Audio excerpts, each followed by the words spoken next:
मुफ्ती की डिग्री लेके जब देवबंद से फारिग होकर आए, मैंने उनसे वो मसला पूछा, मैंने हजरत एक मसला बहुत जहन में है काफी अरसे से जी, मैंने अगर आदमी पूरी वजू से हो और वो बाजार से गुजर रहा हो पूरी वजू से और किसी गैर महरम के हाथ लग जाए तो क्या वजू टूट जाएगी? बोले वजू हाथ पैर टूट जाएंगे।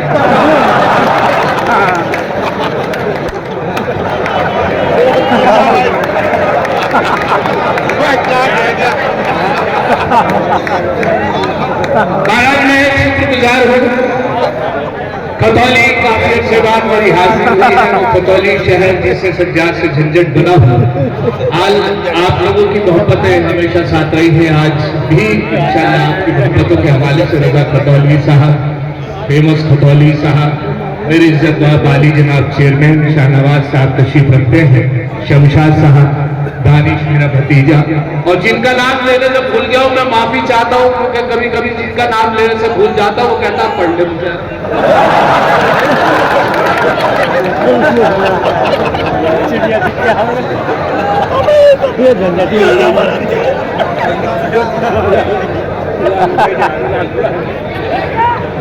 सही बात है, देवी देवताओं का नाम लो ना लो लेकिन राक्षसों को याद करते रहना चाहिए।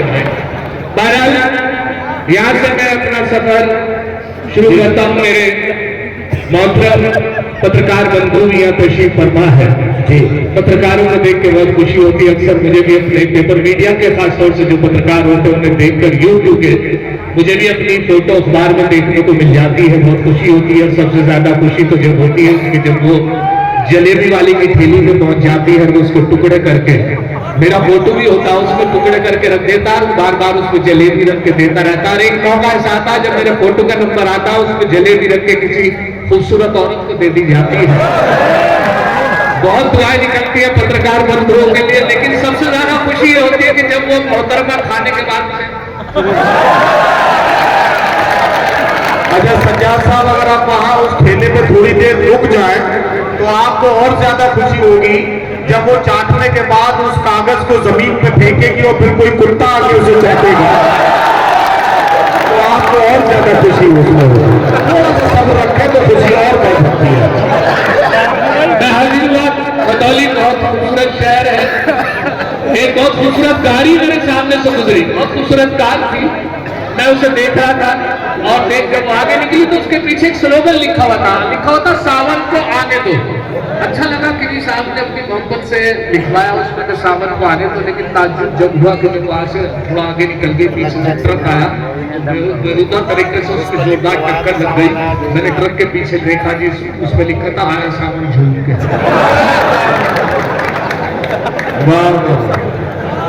बुलाना फरमाए कि अब इशारों पे उनके नाचती है, अब इशारों पे उनके नाचती, अब इशारों पे उनके नाचती है, ये सियासत तो उनकी बाती है।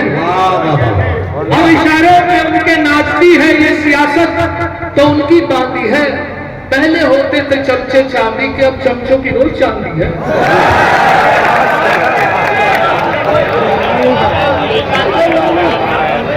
अब इशारों पे उनके नाचती है, ये सियासत तो उनकी बांधी है।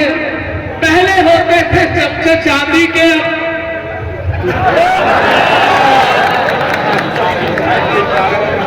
अब चमचों की रोज चांदी है। और ये 4 मिसरे मैं फरमाइश उससे की थी कि उसको प्रमोशन मिलेगा जिसके बच्चे 3 हैं। मुशायरे में एक नेताजी को इतनी भीड़ पहली बार मिली तो मुशायरे से कोई इनका मकसद या ताल्लुक नहीं था, तो उन्होंने देख के एक अनाउंस किया और अनाउंस करके चले गए।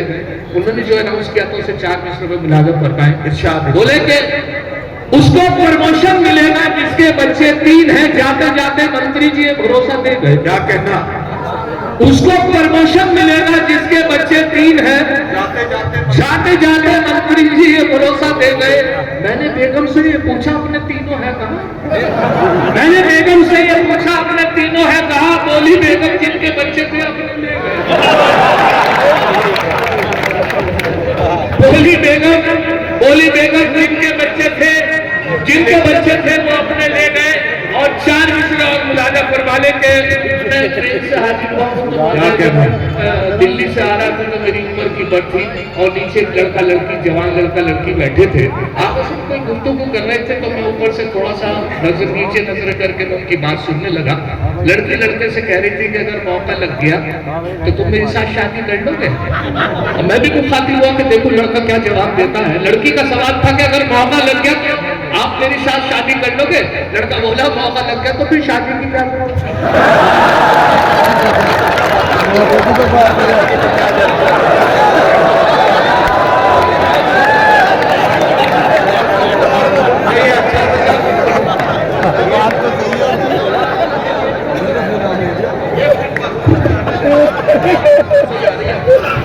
अब मुझे फरमाने इसी हवाले से कि एक दिन कर बैठा जुर्मे इश्क में अपनी थाने में हजामत हो गई। ओहो, एक दिन कर बैठा जुर्मे इश्क में अपनी थाने में हजामत हो गई। इत्तफाकन जज भी था आशिक मिजाज, इसलिए मेरी जमानत हो गई। इत्तफाकन जज भी था आशिक मिजाज, इसलिए मेरी जमानत हो गई। बहुत मेहमान नवाजी खतौली वालों की, बहुत अच्छा खाना। कभी कभी ऐसा होता है कि मुशायरों के हवाले से एक जगह मुशायरा था, मुझे 2-3 रोज एक साहब के यहाँ रुकना था। मैं रुका, उनके यहाँ बहुत सारे देसी मुर्गी पली हुई थी, 5 देसी मुर्गी नहीं, लेकिन उन्होंने जो मेरी मेहमान नवाजी हुई, मूंग की दाल की खिचड़ी, वही मूंग की दाल, वही चने की दाल, अरहर की दाल, 2 दिन तक दाल खाते हुए मैं मुर्गियों को देख रहा था। 5 देसी मुर्गी उनके घर में माशाल्लाह। मैंने वो खाती वो मेजबान से मैंने कहा जरा 5 देसी मुर्गी। उनकी नजर पड़ी और वो कहने लगे, अपनी वाइफ से कहने लगे इनकी नजर पड़ गई, शाम को एक मुर्गी काट लेना। मैंने कहा आपके पास 4 रह जाएंगी? कहना हम समझे कुत्ता खा गया।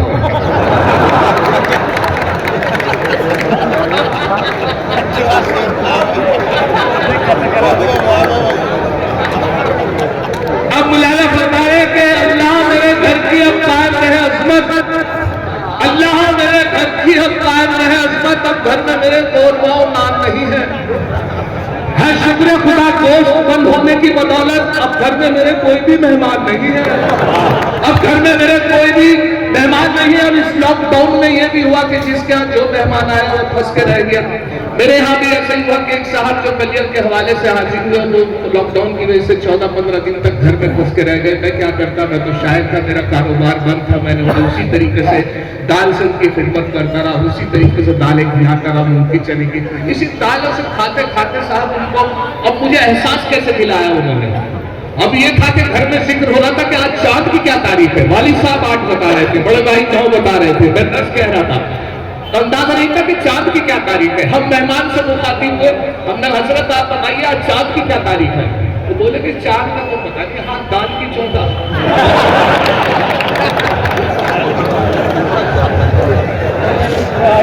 अब मामला ये हुआ कि मैंने अपनी वाइफ से कहा कि क्या किया जाए, तो बहुत अच्छा आइडिया दिया कि अंडा तो मिल ही रहा है। अरे बहुत अच्छा आइडिया मिला कि अंडा करी बनाया जाए, तो अंडा आसानी से मिला। अंडा करी उनके सामने पेश की गई और वो उसी तरीके से उनकी मेहमान नवाजी के लिए, जैसे हमने सोचा आज खुश हो जाएगा मेहमान, लेकिन मेरी बदकिस्मती, मेरा नसीब खराब कि अंडे से उन्हें एलर्जी थी या एसिडिटी बनती थी या डॉक्टर ने मना किया हुआ था। उनका अंडा करी सामने पेश की तो उनके चेहरे के तासुरात बदल गए। तासुरात बदले तो मुझे बड़ा अफसोस हुआ। यहाँ से 4 मिसरे बुलाना फरमाए, 4 मिसरे हुए कि अंडा करी को देखकर मेहमान ने ये कहा, माँ बाप से भी इनकी करा देते मुलाकात। अंडा करी को देखकर मेहमान ने ये कहा, माँ बाप से भी इनकी करा देते मुलाकात। झंझट ये बोले इनके तो माँ बाप नहीं है, फिलहाल इन यतीम के ही सर पे रख दो हाथ। अंडा करी को देखकर मेहमान ने ये कहा, माँ बाप से भी इनकी करा देते मुलाकात। झंझट ये बोले इनके तो माँ बाप नहीं है, फिलहाल इनकी गंजो मत बच दो।